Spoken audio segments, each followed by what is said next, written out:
다른 사람들에게 이 이야기를 하는 것은 처음이야. 미리 말해두지만 꽤 이상한 이야기가 될 거야. 거짓말이라고 해도 상관없어.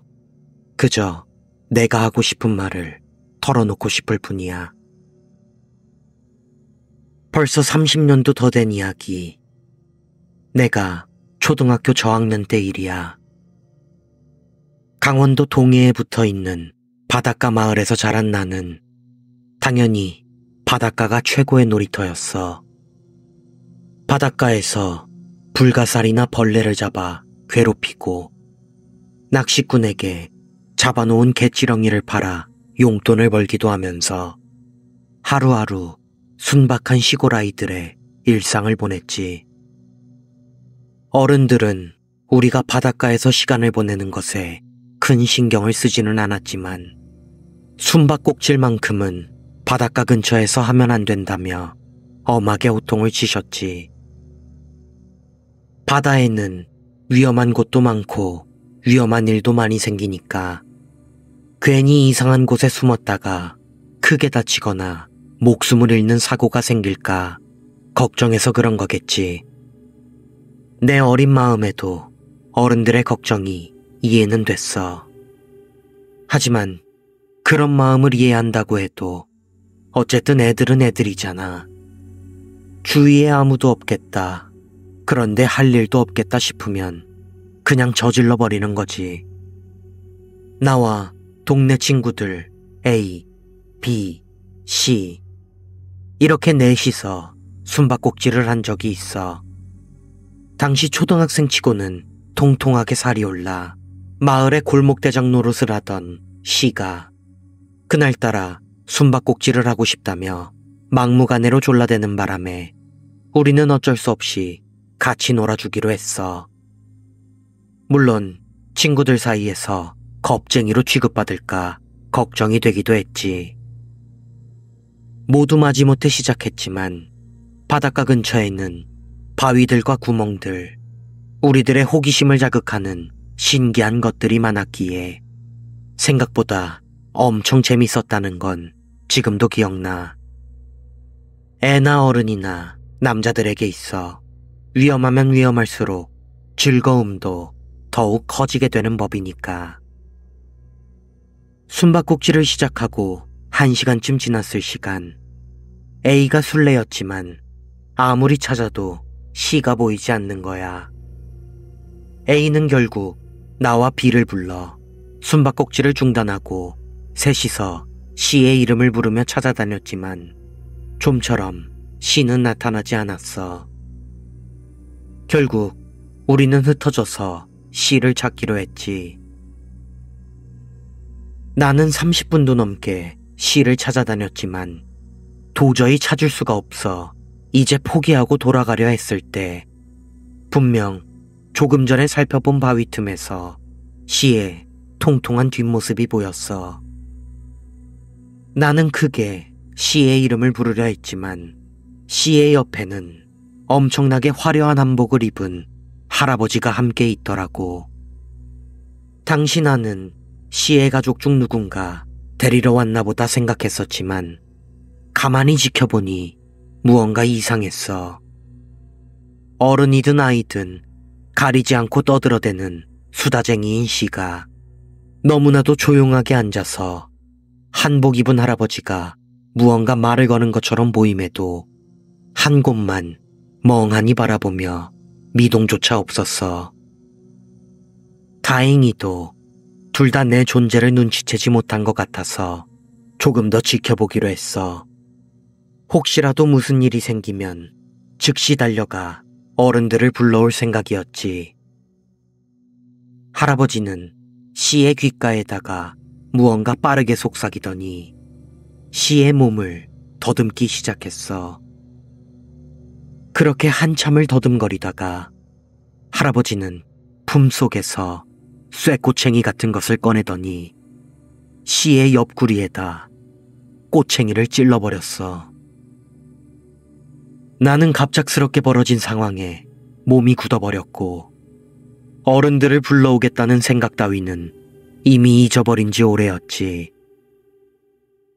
심지어 할아버지는 그 꼬챙이를 하나만 꽂아 넣는 것이 아니라 계속해서 씨의 몸 이곳저곳에 쇠꼬챙이를 꽂아 넣었어.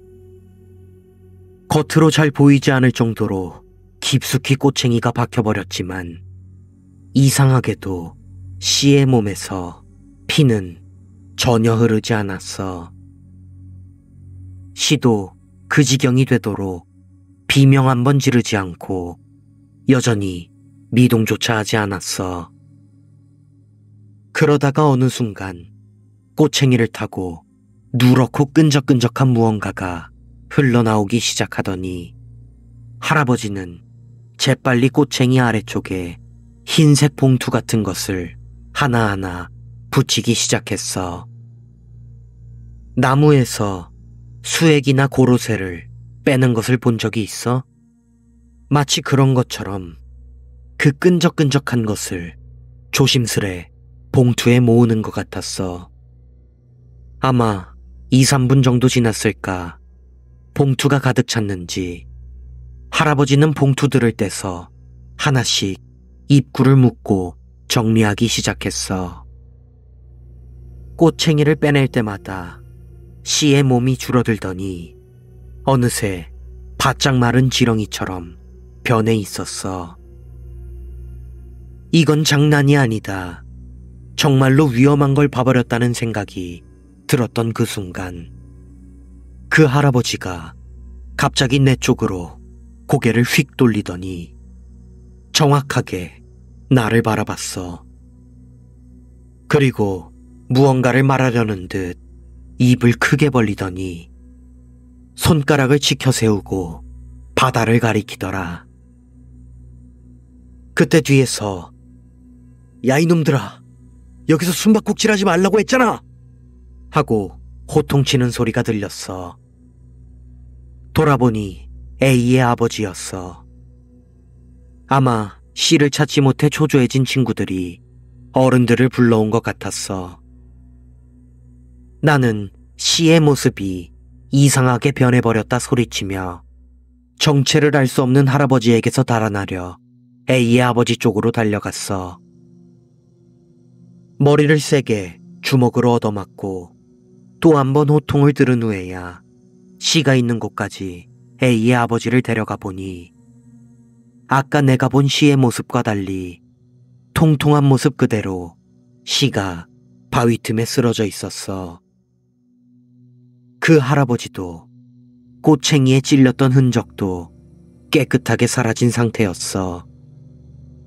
결국 씨는 숨바꼭질 도중에 넘어져서 머리를 부딪히고 기절했다고 결론이 나 병원으로 실려갔고 그날 밤이 되어서야 깨어났다고 했어.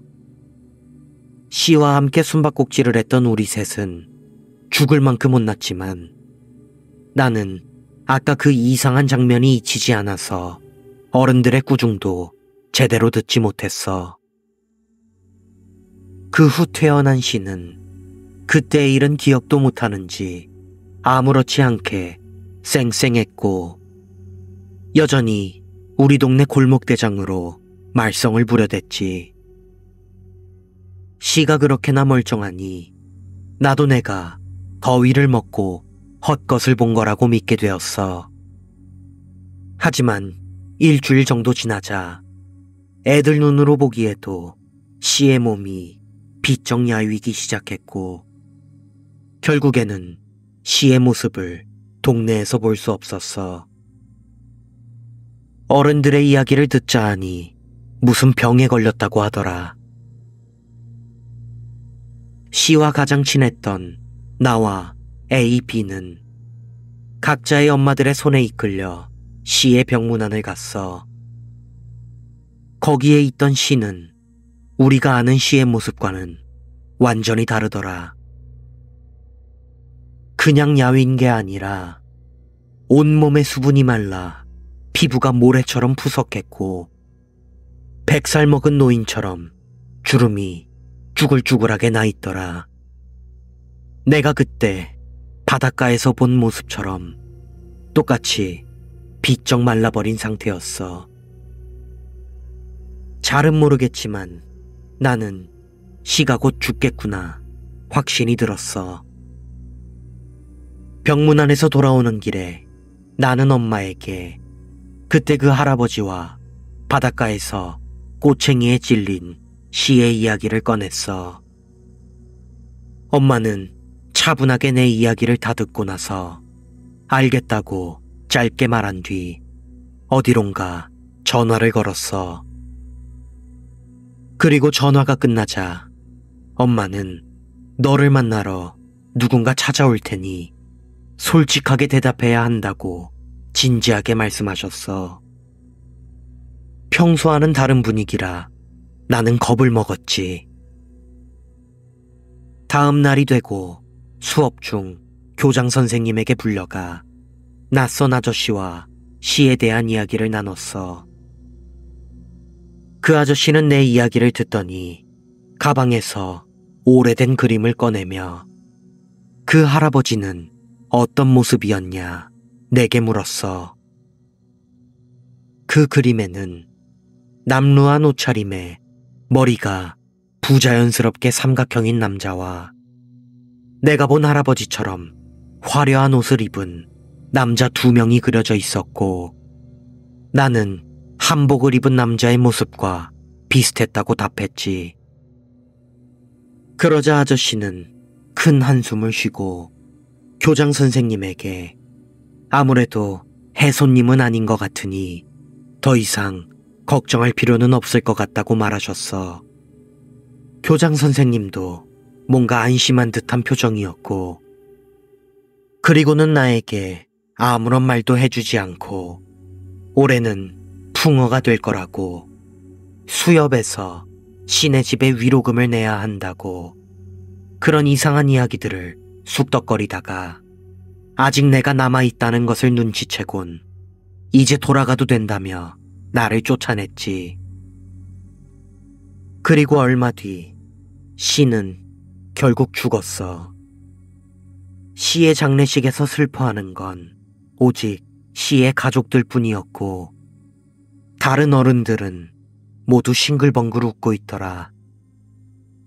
나도 시를 썩 마음에 들어 했던 건 아니었지만 그 상황이 되게 섬뜩하더라. 우리 아버지가 시의 부모님에게 신이 데려간 것이나 마찬가지라고 이상한 위로를 했던 것도 기억이 나. 그 해 가을에는 그때 교장실에서 엿들었던 것처럼 수십 년 만에 우리 마을에서 가장 큰 풍어가 찾아왔지. 덕분에 우리 마을 사람들은 평소보다 3~4배 정도 수익을 얻었다고 하더라. 내가 성인이 되고서 알 수 있던 사실은 그때 교장실에서 봤던 그림은 아주 오래전부터 우리 마을에서 전해지는 전설이라고 하더라. 신인지 요괴인지 아무도 알 수 없었지만 큰 축복이나 재앙을 내리는 존재들이라고 했어. 그때 바닷가에서 내가 본 것은 마을에 축복을 내리는 대신 산재물을 거두어 가시는 물금님, 그리고 머리가 삼각형이던 남자는 쓰나미나 천재지변을 몰고 오는 해손님이라고 한대.